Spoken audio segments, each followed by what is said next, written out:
జుక్కల్ నియోజకవర్గం మద్నూరు మండల కేంద్రంలోని కొత్త బస్టాండ్లో కనీస సౌకర్యాలు లేక సమస్యల కారణంగా ఇక్కడికి రావడానికి ప్రయాణికులు జంకుతున్నారు.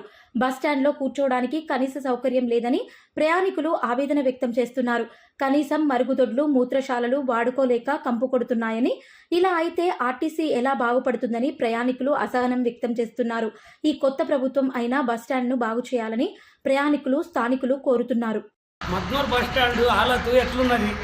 ఎన్ని రోజుల నుంచి దగ్గర ఒక 10 సంవత్సరాల నుంచి దీంట్లో ఒక రాడు ఏం లేదు. ఇది కట్టి నుంచి మొత్తం ఇలా కరెంటు లేదు, ఒక ఏం లేదు.